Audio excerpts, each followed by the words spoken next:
ahead and ask me. And can everybody hear me okay? Yes. Okay, just want to make sure that the volume is okay. Yep. No, man. Hello, everyone.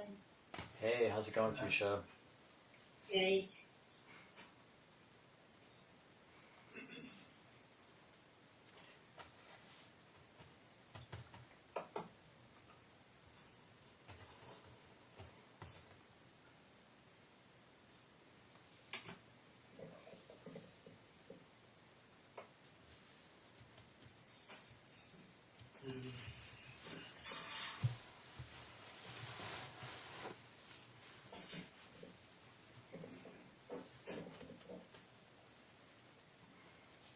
All right.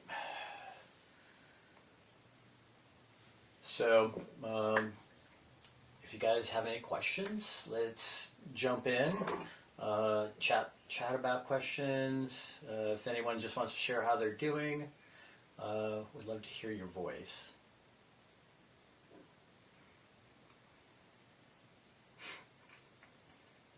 Welcome, Jeffrey.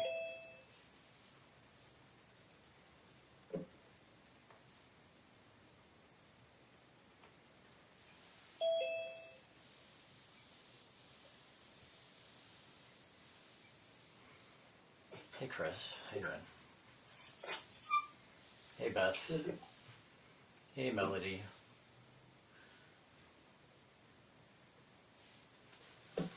Hi. Hey. How's it going? It's going all right. Good to see you. Hi, everyone. Hey. Hi. Good to see you, Melody. Hi, Melody. Thanks, Chris. Hi. I love your earrings. Oh, thank you. So I just invited people, if they had any questions, any thoughts, anything that's come up in the last week, to go ahead and throw your voice into the room.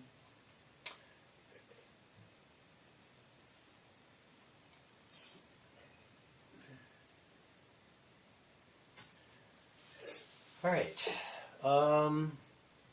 So the first part of our evening, we're going to talk about some nuts and bolts. You know, I think a lot of what we've been doing up until now has been kind of just laying some underlying groundwork for the practice. And from my perspective, these are really great things from the perspective that they're giving you some basic tools on how to work when you're meditating with your body, getting an anchor through your body or through the breath, how to work with thoughts and feelings as they're arising. But I think that at the end of the day, you know, at least for me, the practice really starts to become alive when you start getting tools that you can take out into, you know, your everyday life. Not just tools that you use on the pillow when you're meditating.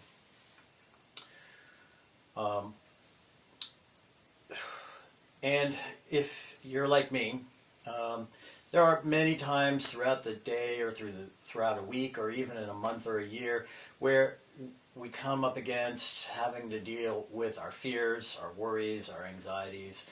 A large portion of our thoughts, as you might recall, are kind of based on this negativity bias, this scanning around us for danger, finding things to be afraid of or worry about or get anxious about. And for me, coping with my life became so much easier as I started to develop a set of tools, mindfulness-based tools, to deal with these sorts of emotions when they came up. And largely the instructions that I'd like to kind of share with you, or kind of suggestions, are ones that work really well, not only when you're sitting in meditation and these difficult emotions come up, but they're ones that you can take out into the world. So when you're finding yourself in a state of anxiety or worry, because something is, you know, really kind of shit has hit the fan, so to speak. And we can see that happening around us right now. I think largely a lot of us are getting fairly activated. We're getting activated simply because we're dealing with an unusually large amount of stress just coming into our lives from the protests and riots, the relative, chaos coming from our government and the police force, and then combining that with unemployment and the COVID-19 crisis. So when you layer on top of that just our everyday, generic crises, I don't know about you, but I've found myself at points immobilized and, really just can't even make a decision on how to do basic things like, do I brush my teeth next, because I'm kind of wrapped up in anxiety, fear, or doubt. So there's some basic practices that we can bring into our daily lives, or when we're caught up in these feelings and these thoughts when we're meditating, to try and deactivate the system and find some more space, and to start coexisting with these feelings, to start building some resources, some capacity to hold them, or hold more of them, or hang out with them a little bit longer. And we kind of started with one of these last week. The first, the first really straightforward practice is what we call grounding. And we did this in the meditation when we did the mountain meditation. A mountain is, for all practical purposes, something that lasts for all time. It's immovable, and it's tall, and it's majestic, and it's graceful, and it's powerful. So when we really kind of sat with the mountain in our meditation, what we're encouraging ourselves is to resource ourselves with stillness and strength and ease and grace, so that we can feel grounded in a relatively ungrounded time. Other things that we can do to feel grounded is, you can simply, if you're just sitting in your chair and you're at work and you're feeling really anxious and worried, you can just concentrate on the feeling of your feet sitting on the ground, or the feeling of your butt sitting in the chair with the earth, with its gravity holding you tightly to the ground.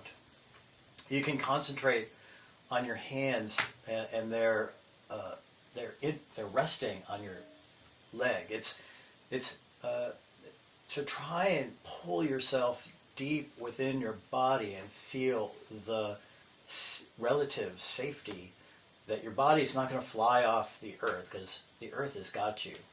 To feel the interface of your foot on the ground, or to feel the interface of your palms on your legs. Or if you're sitting on your meditation pillow and you're on the ground, you can just put your hand on the ground. If you're feeling these feelings of intense fear, worry, anxiety, sadness, you can just put your hand on the ground. When you touch the ground, Mother Earth is able to communicate to you and absorb some of those feelings to help resource you. If you're outside, you could go outside and lay down with your back on the grass. Again, just feeling your body laying on the ground, feeling the weight of your body, the sensation of the grass. Look up in the sky and just see how wide and expansive the sky is, and take a deep breath. Anything that gets you in touch with the earth holding you and keeping you safely tightly to the ground is going to start to really kind of de-escalate these feelings as they start to spin in your central nervous system. Another advice that psychotherapists often will give to you is, you can just look around your room, or if you're outside, just look around outside, and just really kind of zero in with your eyes on 5 to 10 things that are pleasing. You could look around your room and see a picture of you and a friend. You can see your cat. You can look outside and see this beautiful tree. Just try to rest your attention visually on things that are easy and pleasing. Maybe something that's your favorite color. There is a cat in my room. Let's see. So that's the very first, kind of exercise that you can take out into the world or practice on your pillow. The other thing that we can do is we can get familiar with our resource anchors. And we kind of already covered this, in being mindful of our body. But, the minute you start to see that your mind is starting to swirl, it's starting to spin, at least for me, worry, anxiety, and fear, my head just starts to spin. I feel almost, my head feels cloudy and I can't focus. And there's other body sensations going on that are even more intense, but that's the very first kind of tip-off that I'm about to kind of go off into worry land or anxiety land. If you can just sit down, or even if you're standing in line at the supermarket, just get in touch with sensations in your body. Just feel like, what is the temperature of the room? Is there a breeze on my skin? Are there sensations or vibrations anywhere in my body? I often will, kind of just drop in, and I can actually, if I'm really paying attention, I can actually feel my heartbeat. So it's getting interested in these sensations that start to draw you out of here, which is where all of this fear, worry, anxiety, and doubt are happening, and start to pull you into your body where there's a lot more stability. Another good way to handle this is a simple taking your hand and putting it on your heart or maybe on your belly. Oftentimes when we're feeling anxious or we're feeling a sense of dread or worry, there's a tightness that starts to build up here somewhere in the upper body. And if you just gently put your hand on your belly or put it on your heart, there is this sense of reassuredness that starts to happen. Another potential way of kind of soothing the nervous system is just to gently touch your cheek. These are subtle signals that go through your body to your brain to start signaling it to chill the fuck down. My teacher, Tara Brock, likes to suggest that you can start to silently whisper to yourself. It sounds a little bit silly, but I often find myself doing it as well. At first, when I heard her say it, I was like, "This sounds silly," but try it out. Maybe it'll work for you. You can say things like, "It's okay. You're going to be okay. I love you. I'm here to take care of you," because there's an inner part of us when we're caught up in fear, worry, and anxiety that our mental process has been hijacked by something old, something way back in the past. Some trauma, some unpleasant experience is being surfaced. And so we're being hijacked, or we're being taken into some other experience. And so at the point where we start talking to ourselves with a bit of gentleness and compassion and support, we're kind of reparenting ourselves. We're giving ourselves permission that it's okay to feel what we're feeling, but also giving us some support that I'm my own big brother, and that I'm going to take care of you, and that you're going to be okay. And then another way to, dig into some resource anchors is, I think we hit upon this in the meditation at the end of last session, where I suggested that you visualize in your mind a place that you feel safe or comfortable, or a place where you feel loved. Or you could even go as far as bringing to mind somebody that you absolutely trust, or maybe a spiritual deity or entity that is there to protect you and will love you and basically take care of you. I often like to visualize my cat. It was one of my very first resource anchors.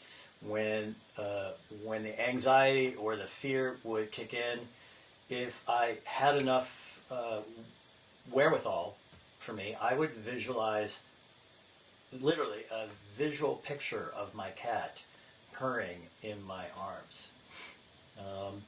So things that are going to start to bring you some safety, some comfort, to feel loved and taken care of, these are great resource anchors.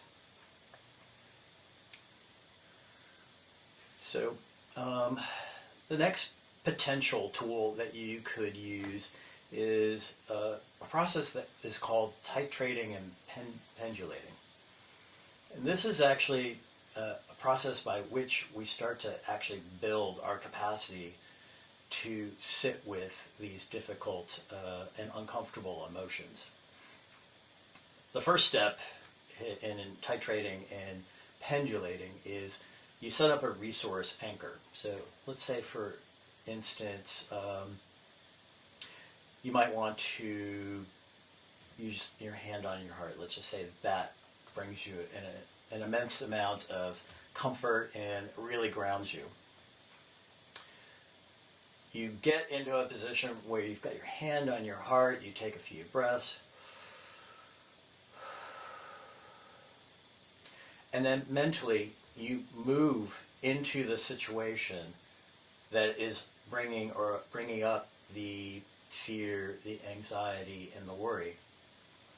Mentally move into that with purpose, and allow yourself to sit there with whatever is coming up. So if I were doing this, I would be sitting here and I have my hand on my heart, and I'd be bringing this situation to mind, and I would go, yeah, this is worry. I feel the worry tightly across my chest. And I would allow the intensity of it to build. But at the point where it's just barely manageable, bring yourself back to your resource of your hand on your heart. Take a few breaths. Allow yourself to let go of the thing that's causing you the distress, and really kind of get cozy with your anchor, which is whatever it is. In this case, it would be my hand on my heart. Really allowing myself to feel the comfort and the ease and feel protected. And then when I feel like, I'm feeling back to, feeling stable, move back into the situation with my mind that's causing me the distress. So the pendulating is going back and forth between the uncomfortable emotion that is arising and the resource anger that is giving you the comfort and helping you ground. And you continue to do that, and you try to stay and hang out with the uncomfortable feeling for longer and longer and longer. And the whole goal here for us is to first, and I think many of us can identify with this. For me, anxiety feels like I'm going to die. It is such a difficult emotion physically in my body. My throat tightens up. I have a hard time breathing. I feel this intense energy across my heart and my chest, and I can't think. All of a sudden, my mind is just white out. And to me, that feels like it's just pure danger. It's the scariest and most intense feeling. But if you hang out with it for a little while, you notice that there's some texture to it. And, at least for me, as I started to hang out with it longer and longer and longer, I realized that it wasn't going to kill me. I was convinced that if I hung out with that feeling too long, something horrible was going to happen.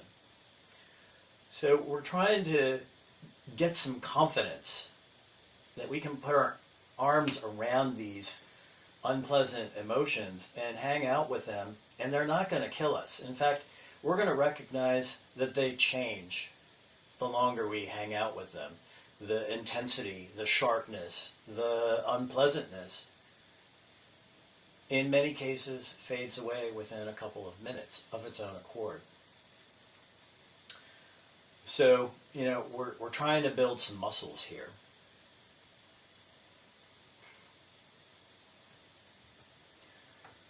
All right. So, and one last thing that I want to kind of touch on is if you're finding yourself really caught up in these emotions, a very simple mindful exercise that you can do is you can go outside or even here in your own house and you can take a walk and you can do a walking meditation. The suggestion here is to not only walk, but try to couple that with breathing and rhythm to the pace that you're walking. So you're getting some air moving through your lungs. You're getting some oxygen to your brain. And you can help unhijack your brain from these really intense and unpleasant emotions. And once you've kind of got that going, you can start silently whispering or chanting to yourself soothing phrases like, I've got your back, I love you, you're going to be okay, it's okay to feel this way. Whatever kinds of simple phrases that land for you that make you feel like you care or somebody cares about how you're feeling. Just something to signal to that part of you that's been highly activated that it's okay.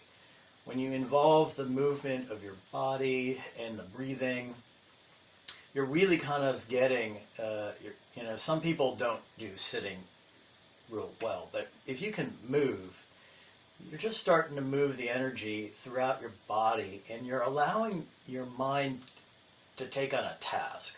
Move your feet and watch where you're going. And start to move your attention away from the thing that is trying to hijack you, which is the fear, anxiety, worry, and anger, and put them somewhere else. And then you can come in with the skillful response of silently reassuring yourself that everything's okay.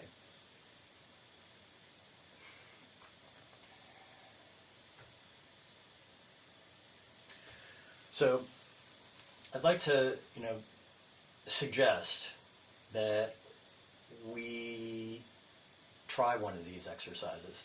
And I'm going to let you guys choose the one that works for you. Maybe you want to just do a simple grounding exercise. Or maybe you want to play around with the pendulating exercise. Do whatever feels comfortable to you. But what I'm going to suggest is, at least, try to rest your attention right at the very beginning of the exercise on something that may have recently caused you some worry or some anxiety or some fear. Nothing major, just something maybe like I don't know if I deposited my paycheck in my account. I hope I don't bounce my, my rent check or something that's kind of, small on the Richter scale. Let's not try to, tackle things like, my, something very, very intense that might bring on some tears. We want to play with something that's a little bit easy. I don't want you feeling super activated. And if you're feeling like you don't really have the capacity to work with something intense right now, just do the grounding exercise. You can either use your body as a grounding, or you can do the mountain meditation for yourself, whatever seems to work for you. But the encouragement here is to try and get cozy with trying a few of these exercises here in a safe container where you've got the support of everybody who's practicing with you. All right.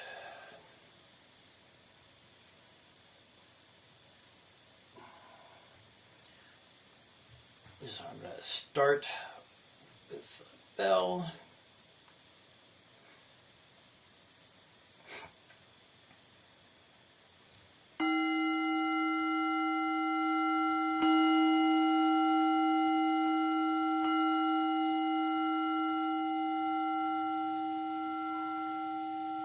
If you're feeling comfortable with your eyes closed, close your eyes.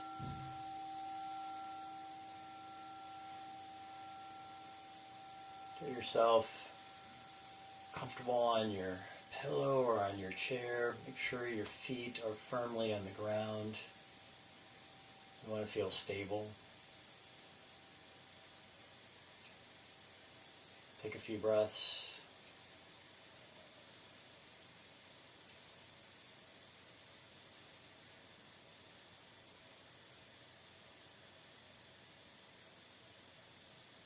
And the invitation is to play a little bit with some unpleasant emotion, maybe one that you've recently encountered.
Remember, if anything feels too intense, you can always go back to your breath or any of your resource anchors,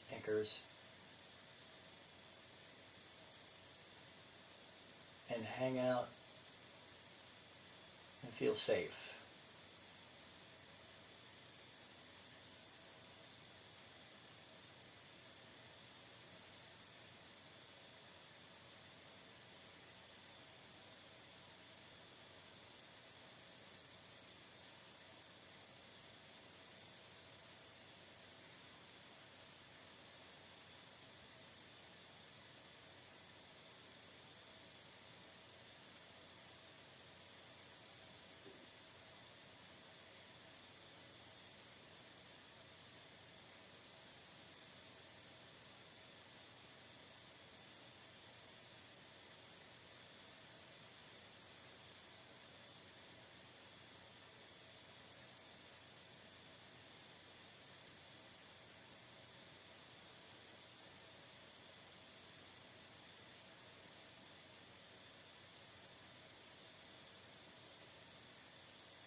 feelings come to us oftentimes unbidden. Oftentimes they're attached thoughts.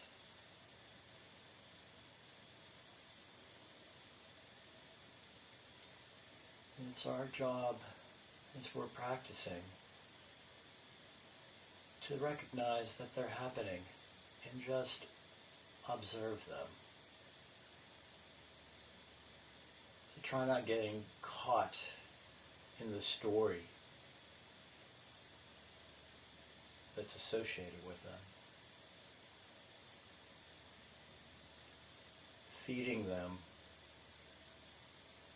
new life and new energy so that they can open up and become even larger.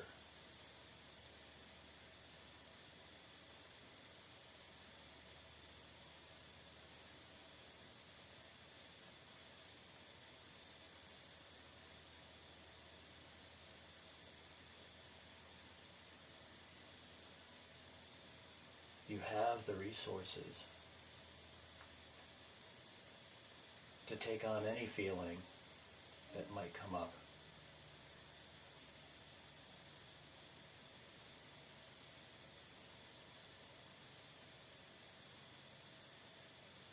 You can turn towards your resource anchor, your body, your breath.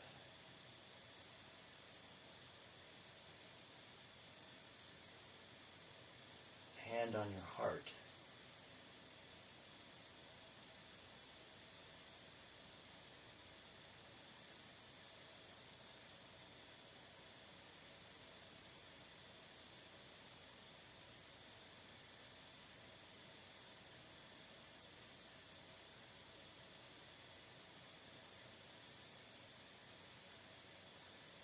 Little words of encouragement like, I love you.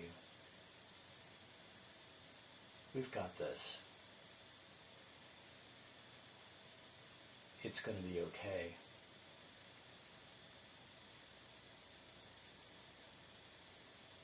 Your hand on your heart.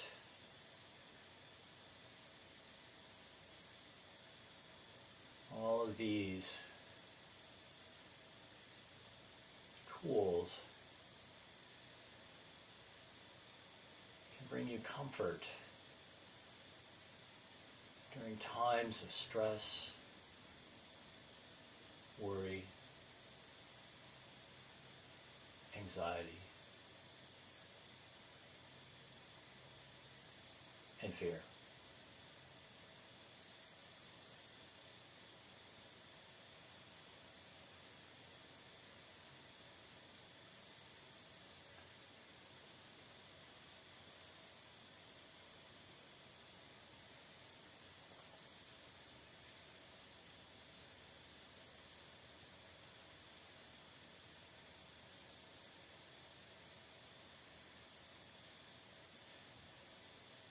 When you hear the sound of the bell, slowly open your eyes.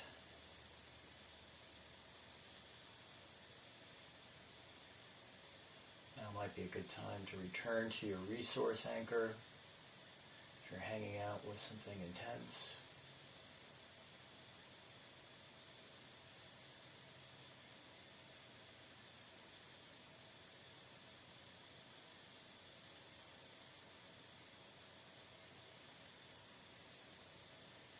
Take a few breaths.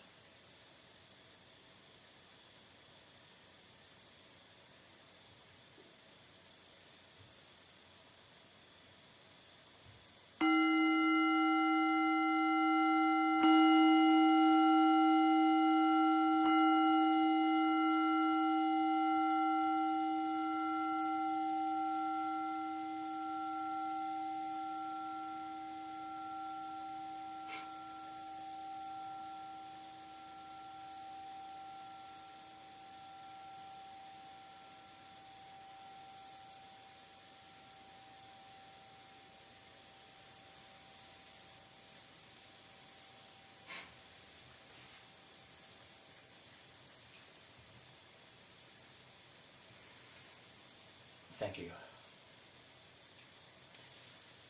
So I'd like to invite anybody who might have some questions or might want to share about their experience in this practice. Love to hear your voice. If you have any questions for me, I'll do my best to come up with a wise response.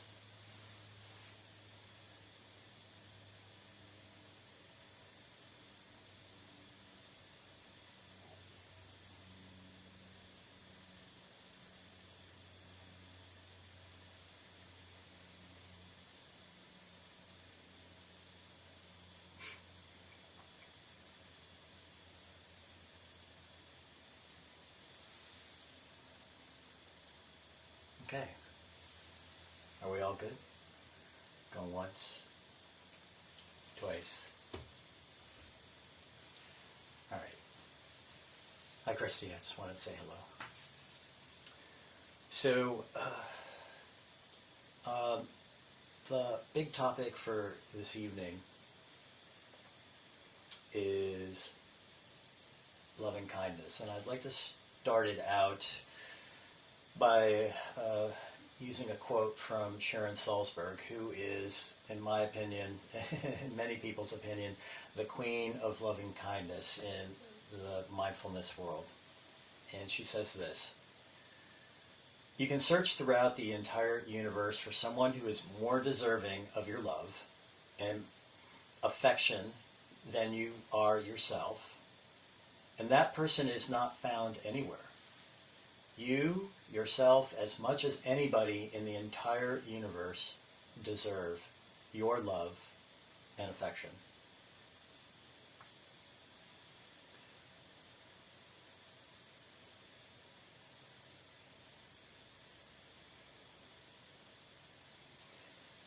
And the reason I find this particular quote really moving is I think that, at least for me, and I think if I look at our culture in general,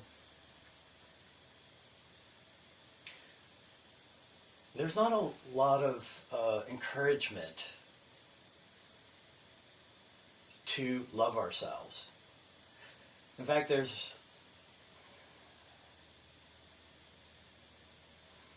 we have a bad track record of it. Our marketing and our culture are set up so that we're constantly hating on ourselves, criticizing ourselves, whether it's how we look or how we're perceived by our peers.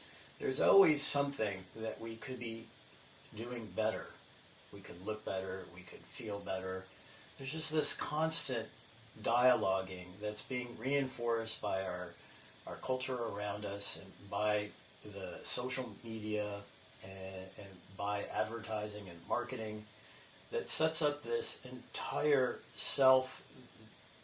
this relationship to self, that there's something wrong with us, that there's something that needs to be improved.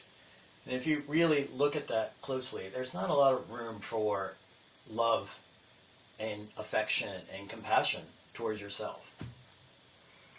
And so when we dig into loving kindness, there's many different layers to loving kindness. But for me, this foundational practice is really kind of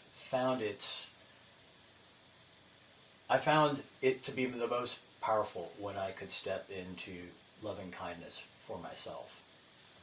It literally transformed my life.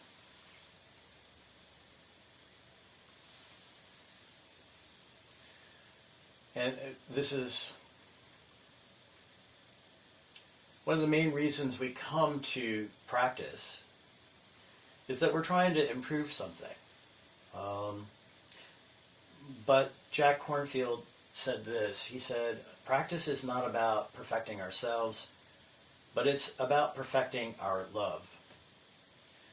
And, the very first place you can visit with your love is yourself. But you can also perfect your love for your best friend or your family members, or people close to you in your community, or mentors. We can also work on perfecting our love for the planet and the larger inhabitants of our world. And, kind of like maybe the super, uber level of love is to perfect our love for people that we have difficulties with. Somebody that we've had a falling out with, or an unpopular politician or police who are brutal. Even with these people, we can perfect our love.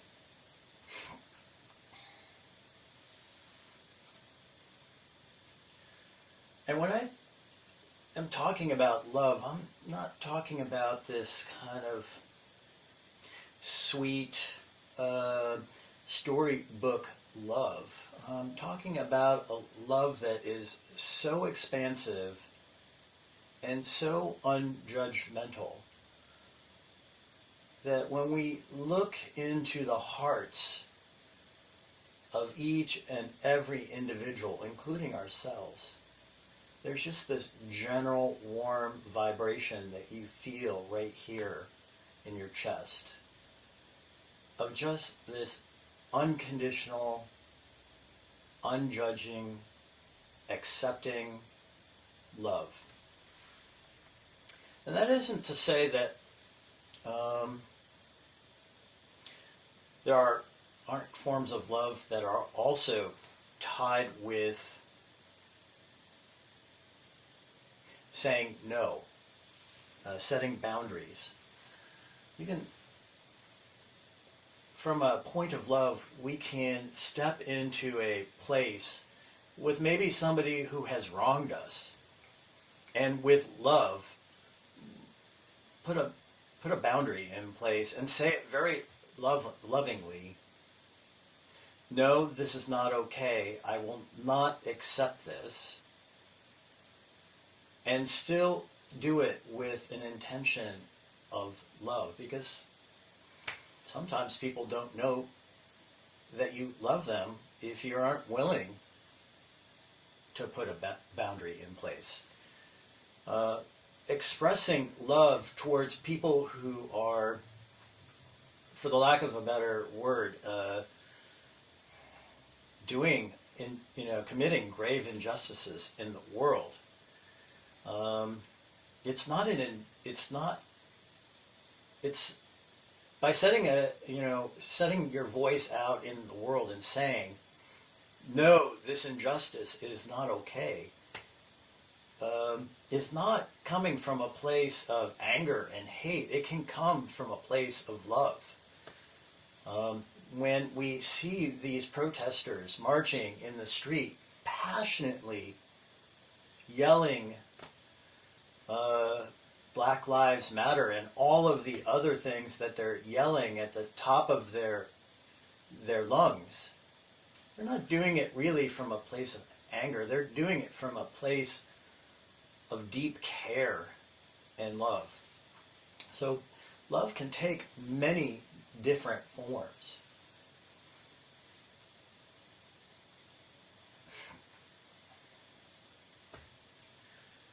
There's a story that is told, and I don't know who it was who experienced this, and I think it was Jack Kornfield, but I may have the reference wrong.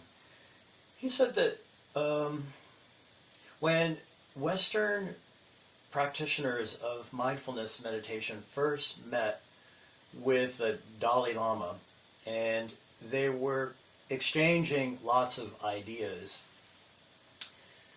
there was a conversation that was brought up, and somebody from the West was talking about self-hatred, and I think I'm pretty sure that many of us can identify with that term, self-hatred. There are so many ways that at least I can see that I have a certain amount of self-hatred, and sometimes it's quite visceral. But when brought up with the Dalai Lama, the translators, tried to translate this word self-hatred to him, and he got a really puzzled look on his face. And he responded back to the Western person in English, and he didn't really kind of get this concept of hating oneself. He found it kind of mysterious and baffling, and almost all of the people from the East who are basic practitioners of mindfulness in the form of Buddhist, in the form of the Buddhist tradition, were kind of, just kind of surprised that human beings were capable of hating themselves. And so what I really kind of took away from this story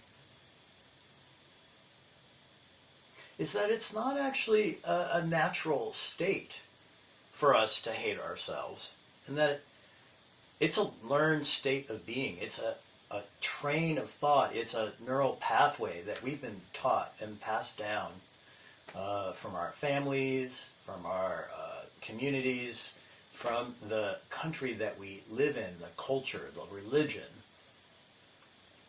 There's so many different ways that we can see, guilt and shame is just passed on through so many different traditions. Whether it's, we talk about, we see the guilt and shame coming down through the Judeo-Christian tradition. We see it in Judaism. There's all sorts of guilt and shame that comes into our lives just by the fact that we are growing up in the cultural,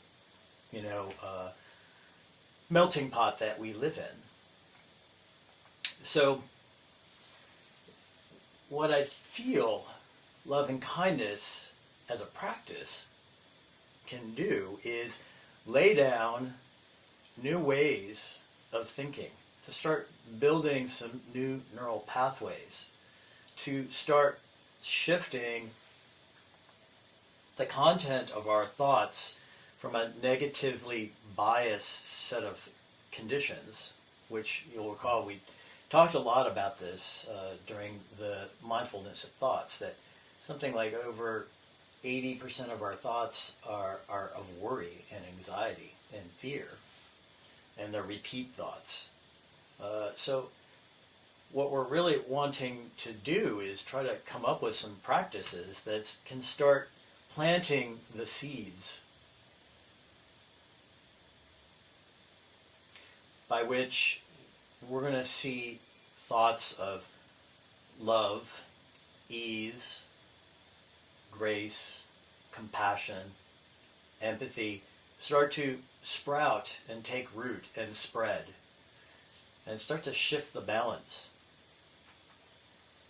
from negatively biased thoughts to healthy, happy, more expansive, more easeful thoughts.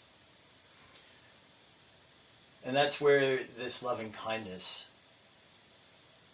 practice can really come in, because what we're encouraging ourselves to do is to practice, to start building the muscle of feeling love, for feeling compassion, for feeling genuine affection for ourselves and for those around us.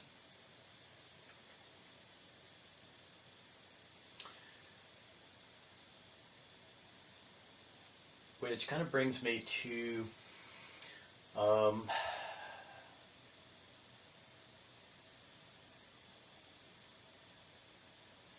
I want to bring in a story about love and compassion, or what we call metta meditation.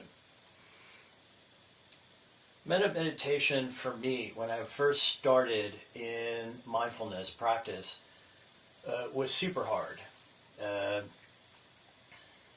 could sit on my pillow in a long retreat and try to do it, and I felt like it was forced and fake. I had a hard time. I could easily generate love and compassionate feelings towards my loved ones and people who were close to me and my friends. I even saw an inkling of how easy it was to generate that towards people that I might not know, the greater country and the planet that I live on, to all beings. And I could even see some progress in working with people who might be difficult. I have a horribly difficult relationship with my mother. Even in practice with my mother, I could see a lot of potential. But as soon as I turned the practice towards myself, I felt nothing. In fact, I couldn't do it. I got lost.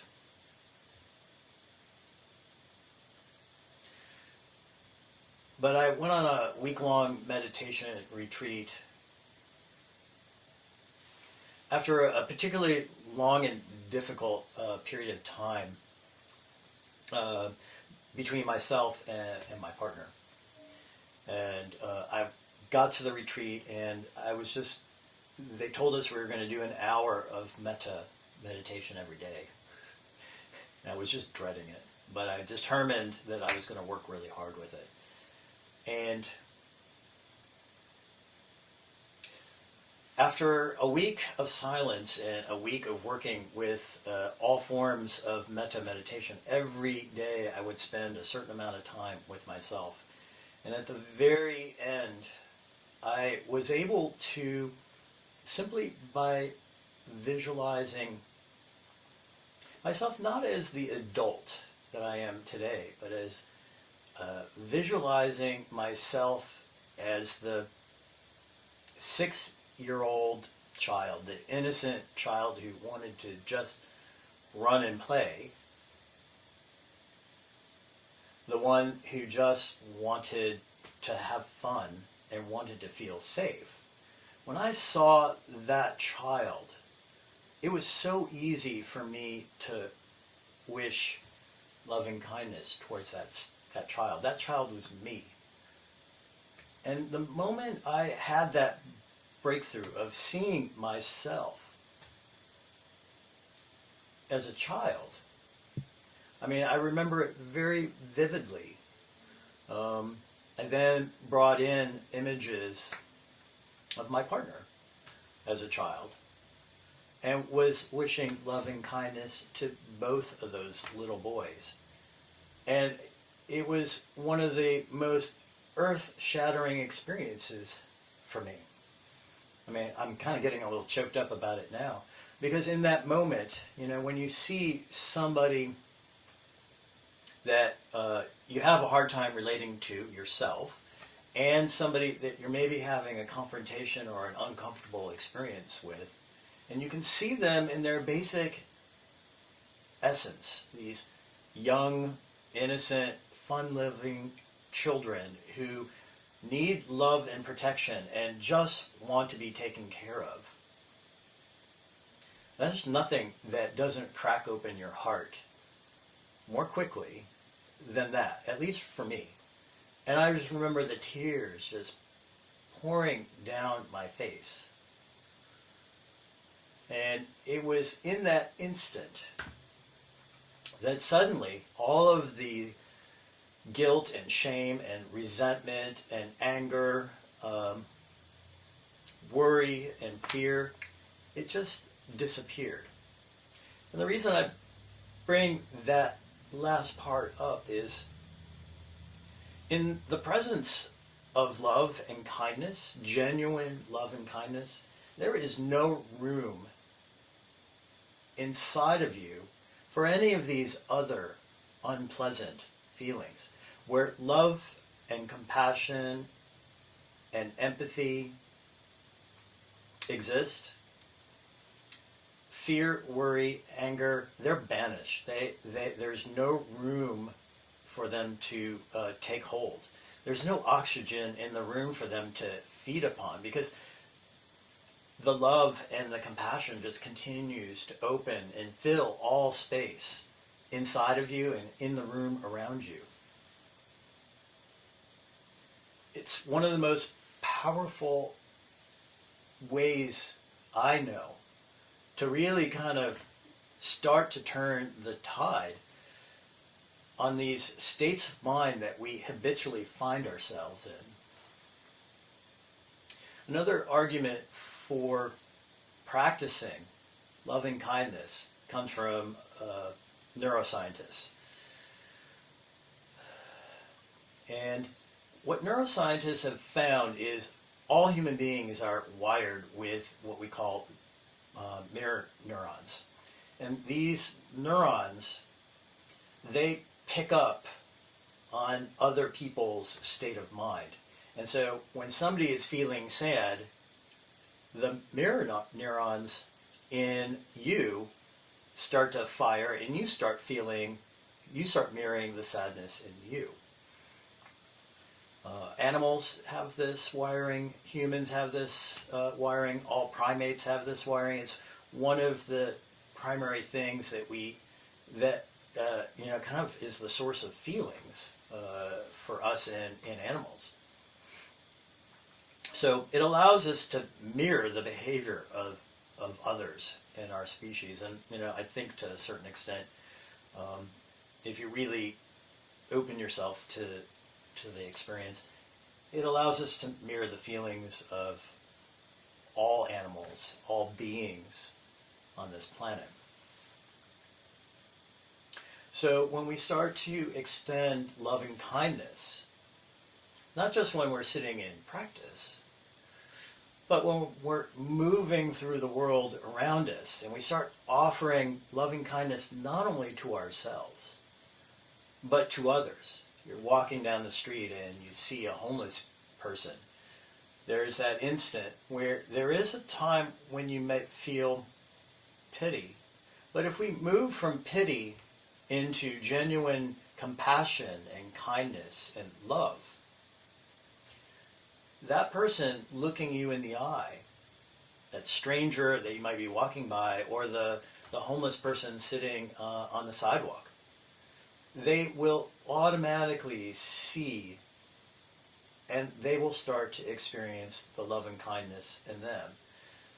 And you may have experienced this maybe on a really lovely sunny day. You're walking down the street, you're smiling, everything just feels good, and you are seeing strangers. And when you look at them, and I've had this experience myself, when I'm in a really good mood and I'm just like happy-go-lucky and I'm smiling, when I look at total strangers on the street, they will smile back to me. But if I'm walking down the street and it's raining and it's gross and gray and I'm not in a good mood and I look around, everybody that I look at who's looking back at me, they're not smiling.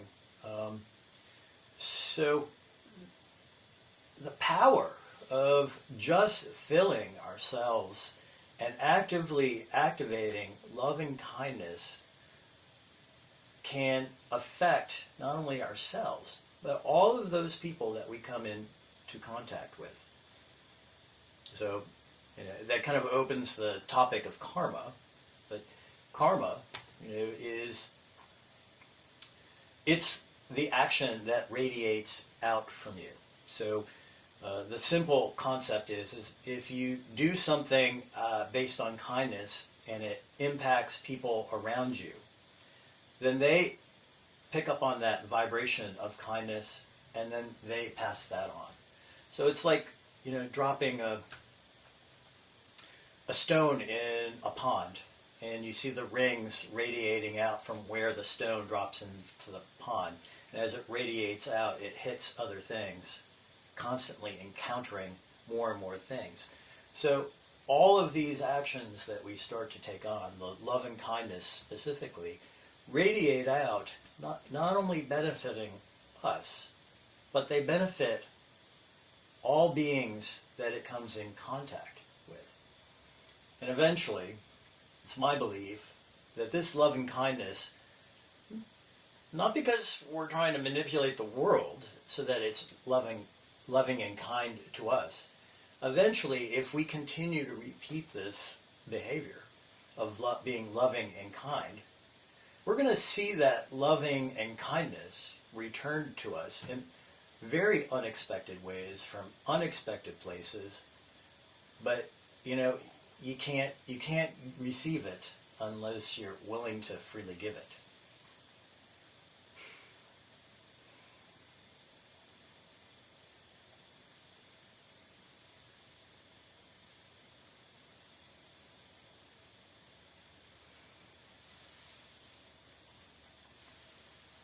So I'd like to invite you to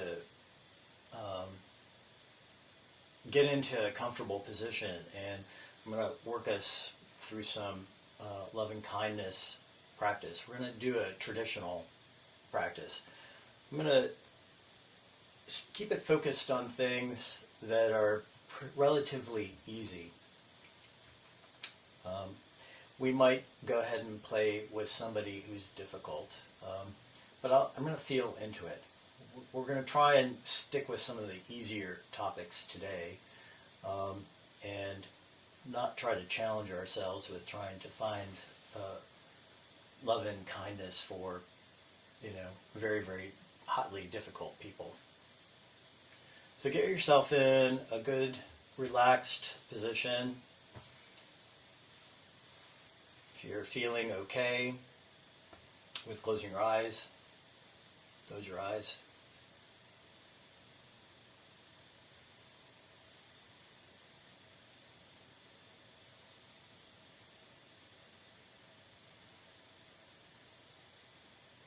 When we do love and kindness meditation, we use phrases and we repeat them silently to ourselves. I'm going to offer up a few during our practice. If they feel authentic to you, go ahead and use them. If something different feels more comfortable, go ahead and change the suggestion into something that works for you.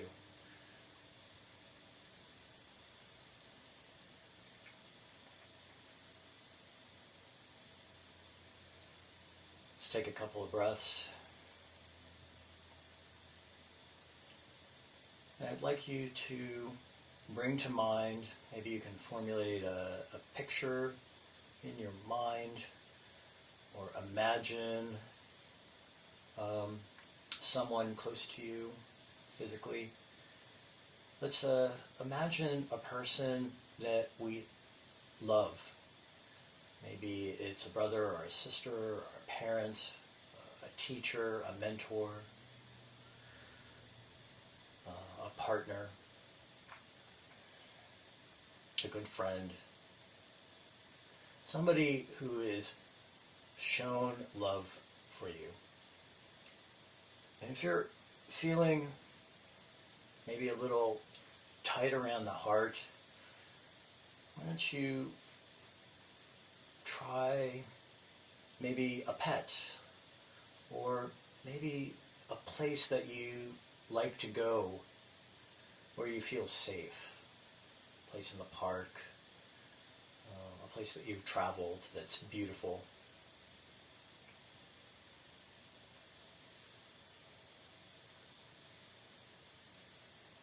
I want you to be able to clearly visualize, imagine that this person is here with you, right in front of you, next to you.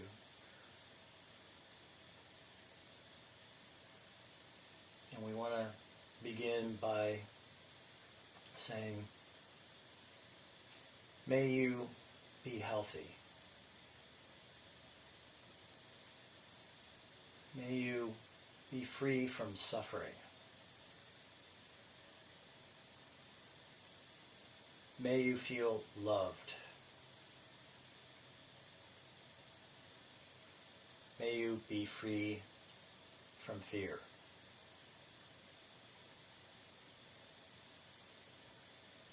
May you be at ease.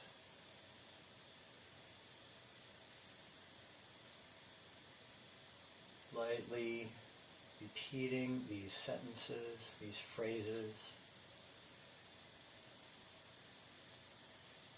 opening our hearts,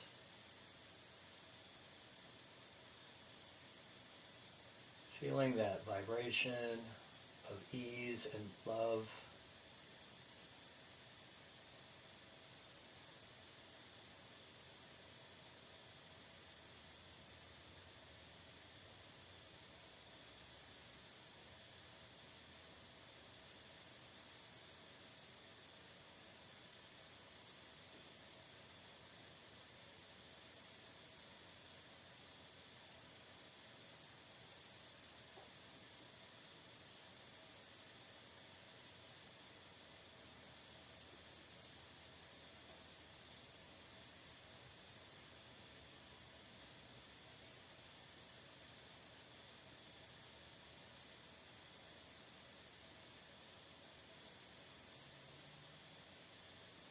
May you be happy.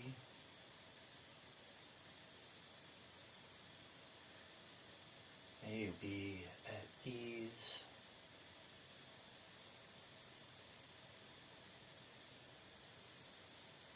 May you be loved.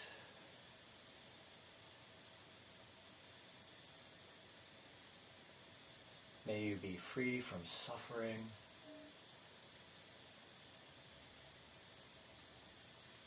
May you be safe.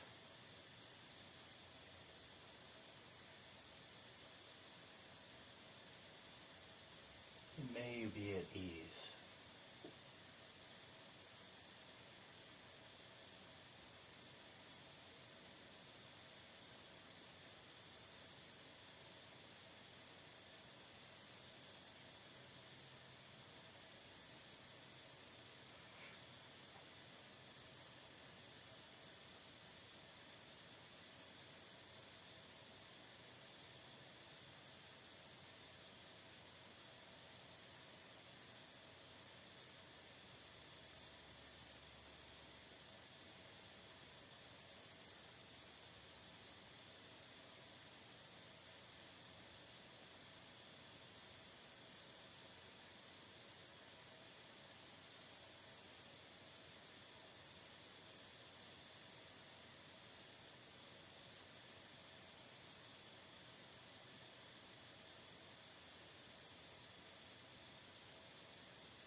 If it helps, you can put your hand on your heart. Sometimes just touching your heart lightly with the palm of your hand can activate it and open it.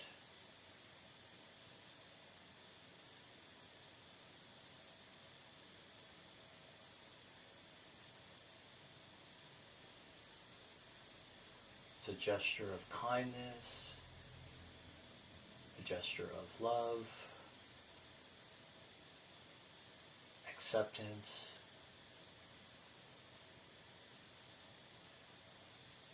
It's a generous gesture.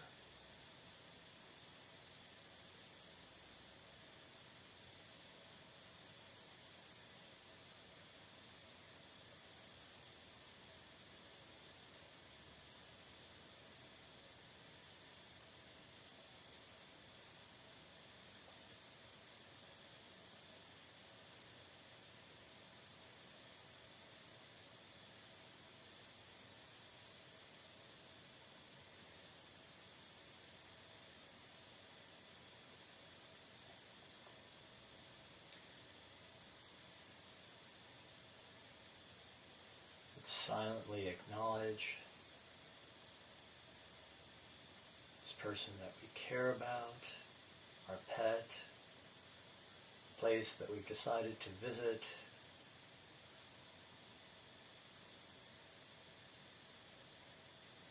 And let's move on to our next object. I'd like you to bring a visualization of yourself.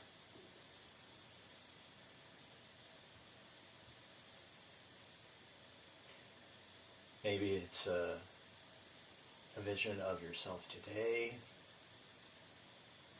Maybe it's a vision of yourself as a young child. Or maybe it's a vision of yourself in the future. That self that you know you're becoming.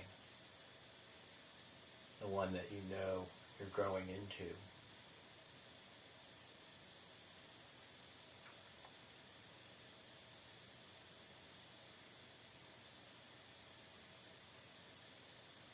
Quietly say to yourself, may I be happy.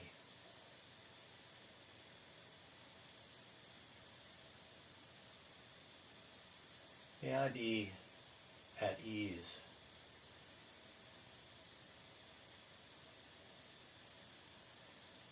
May I be free from suffering.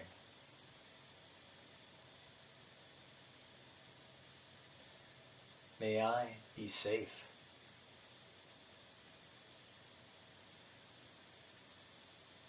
May I be loved. And may I express my love.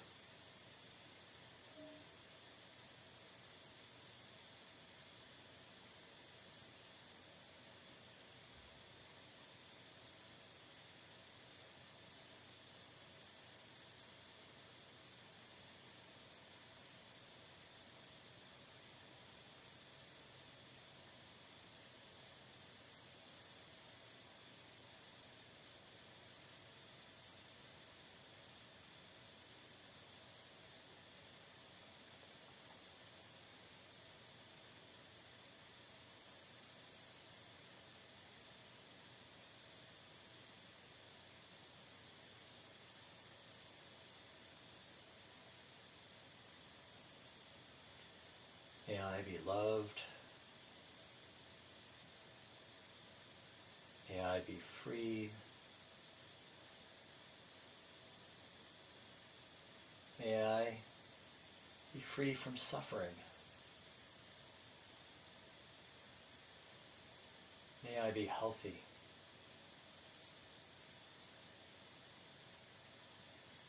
May I be safe.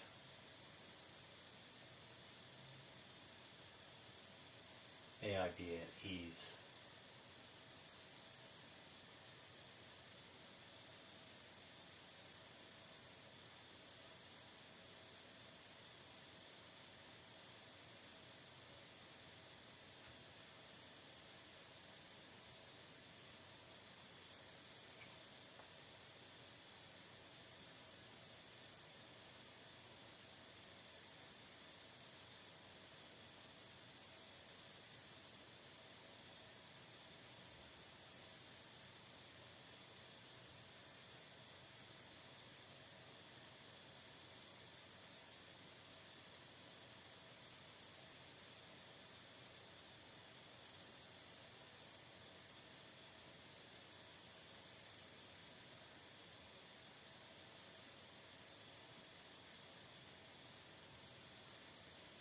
Each of us are deserving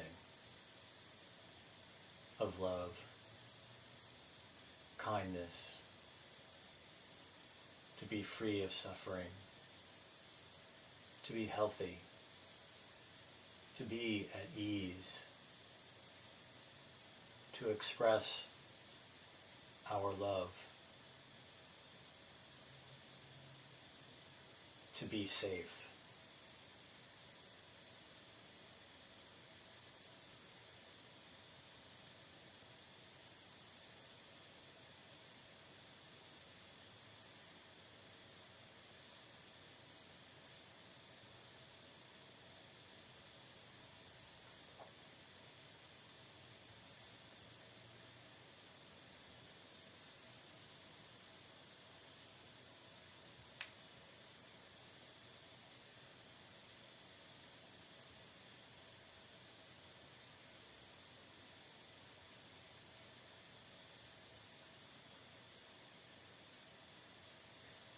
You can take yourself, and you can set them in your lap and hold on to them. I'm going to move on.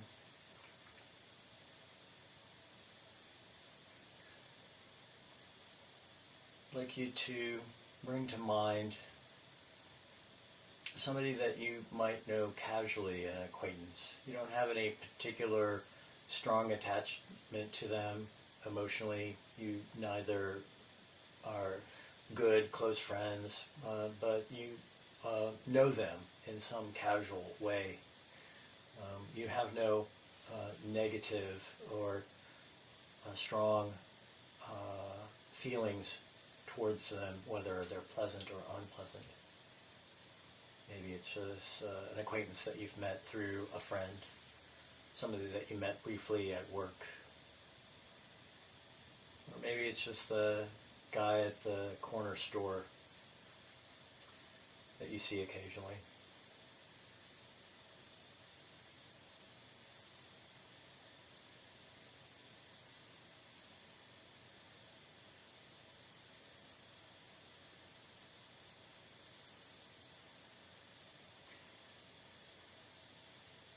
May you be free from suffering. Hold them steady in your mind. May you be at ease.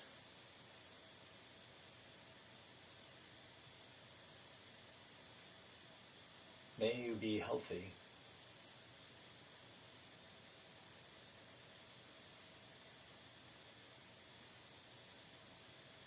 May you be loved.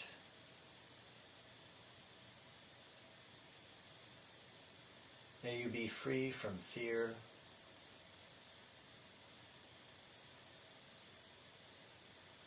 And may you be safe.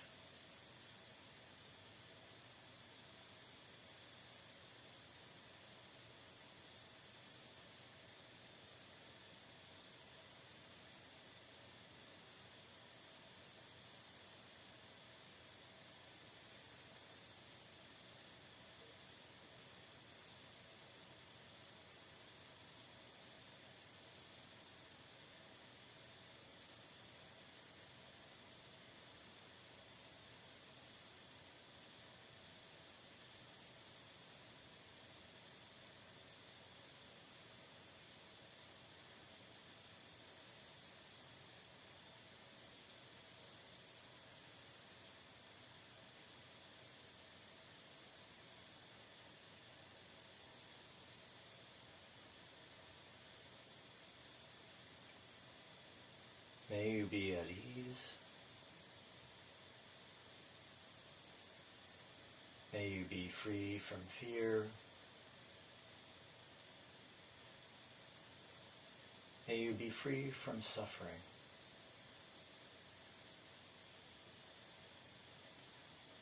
May you be loved. May you be at ease. And may you be able to express your love freely.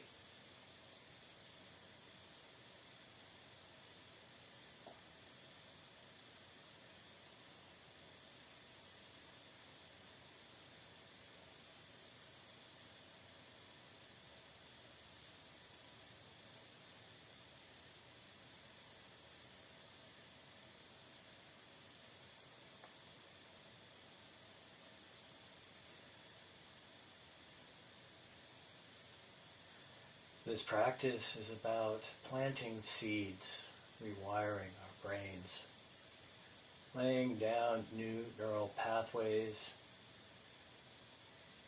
starting and creating new behaviors.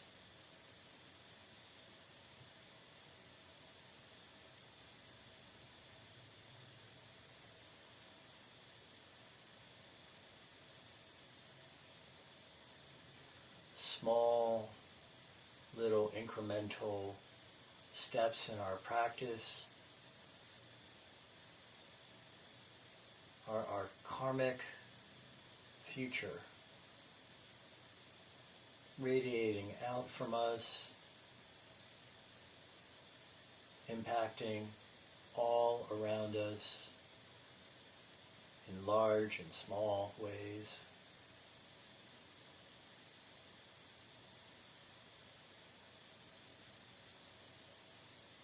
Bringing small sparks of love and compassion to each person that we come in contact with.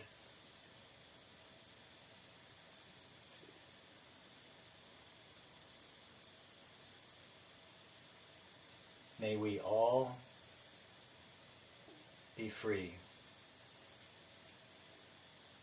May we all be loved. May we all be healthy. May we all be free from fear. May we all be safe. And may we all express our love.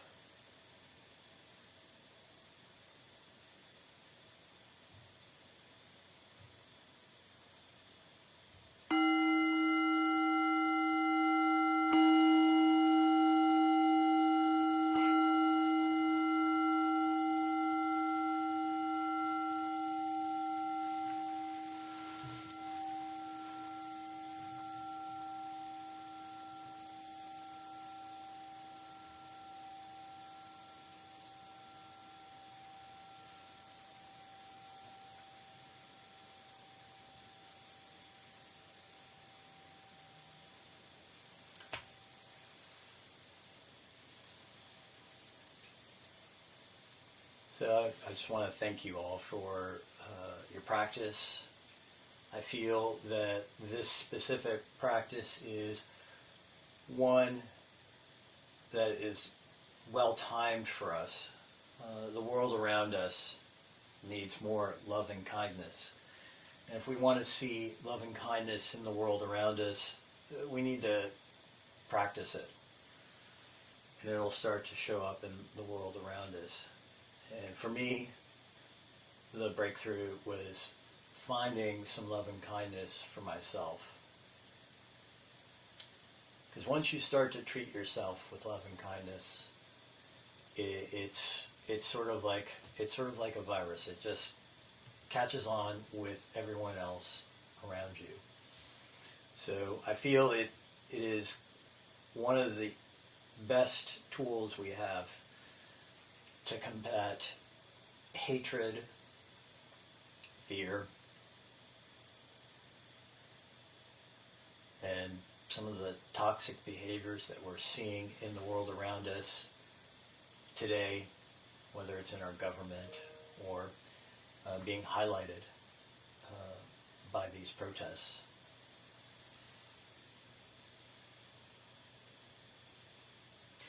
So I wanted to invite any of you who might want to reflect on what the experience was like, if you have any questions, or just general thoughts that you feel that you need to bring some voice to.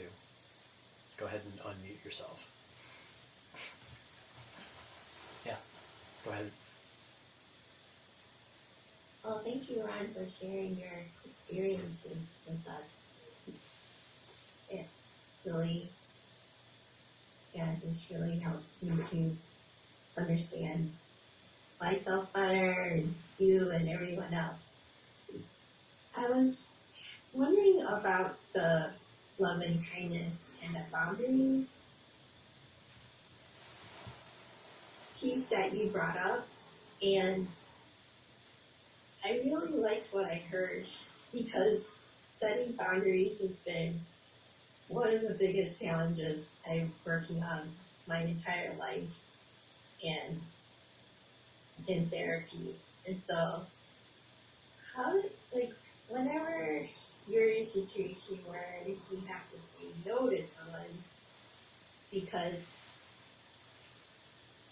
if you don't, your boundaries will get crossed and then things will get ugly.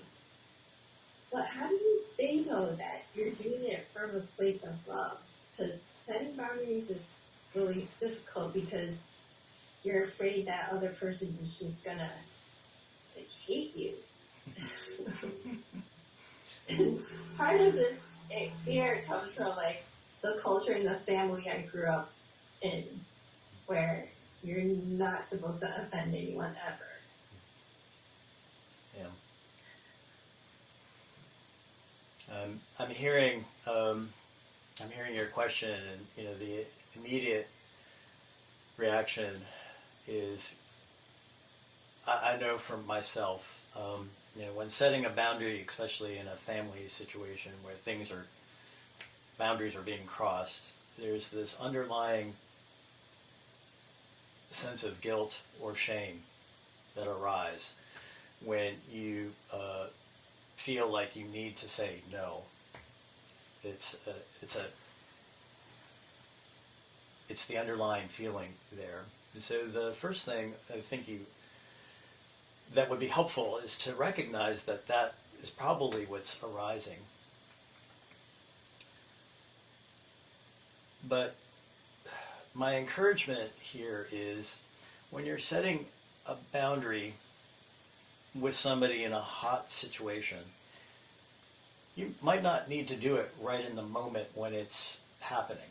You might need to take a few breaths, or maybe an hour or a day, and come back into the situation. But my encouragement is when you sit down to have that conversation with somebody, you need to have, kind of acknowledge what the underlying fear is. For me, it would be guilt and shame. If I were trying to set a boundary with my mother, it would be guilt and shame. So once you've got a handle on what is coming up underneath it, then you can kind of deal with that by saying, I'm feeling guilt and shame. That's guilt and shame. It's okay to feel guilty and shame in this situation. You've been kind of programmed for it. But now I can step in and take care of that child that's feeling guilty and shameful for saying no. And I can come in and have a more gentle conversation with that person and say no, but do it from a place where you're actually speaking your truth, the truth of what I need or what's happening for me and what I'm feeling. I'm feeling scared, or you're asking me to do something that I'm uncomfortable with, and say it from a place of love. It doesn't make any difference how that person responds. You're not, as they say, we're not responsible for how other people feel. They're responsible for how they feel. And so when you're coming into the conversation and you're setting the boundary with love and compassion in your voice, I hear you that you need this, but I can't give it to you for X. And you're doing it from the heart center. There's nothing that they can do with but to hear it. And they might not be happy, Right. but you're protected by your heart in that scenario. Your heart is just radiating and giving you the space and the capacity to deal with them having their emotion. They're having an emotion. They're angry with you. All right, well, I'm saying something from a place of love. But I think that it's really the love part that you need to, if you come into setting a boundary from a place of anger, Great. you don't have the capacity. You don't have the capacity. Love will just hold everything that comes up at that point. Yeah, I was just thinking how I could set my just create that environment for myself to be able to come from a place of love, and I would say it takes grounding. Yeah. Yes. To be able to do that. Yeah, and when you set the boundary with the person, it also helps to visualize them or work with them beforehand to see Okay. the best part of who they are, Right. to see the uber part, the part that you hold in high regard, the part of them that you love. Because when you're setting the boundary from that perspective and you're talking to them, you're almost talking to that part of them, and you're not talking to the part of them that may be unconsciously and habitually hurting you. Right. That really makes brings a lot more light to the situation. Thank you. You're welcome.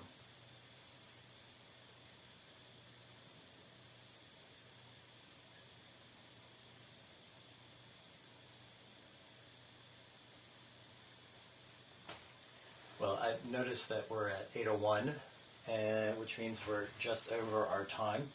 I'm more than happy to stay on the line if anybody has any further questions related to any of the practices that we've had, including the one we just did. But if you don't hang around, have a great weekend. And my challenge homework to you is to try and figure out how you can bring the practice of loving kindness to life in your daily existence, whether it's sitting and doing a constructed practice, or when you're just moving through the world during your day. How can you bring an active loving kindness process not only towards yourself, but towards others? Thank you for your practice. It's been an honor sitting with you for the last hour and a half.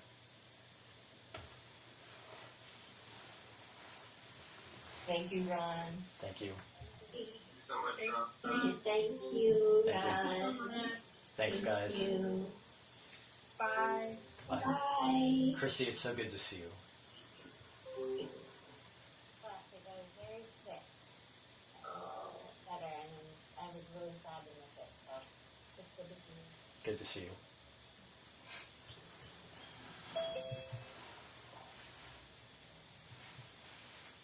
Bye bye. Take care. Bye, Dina. Bye.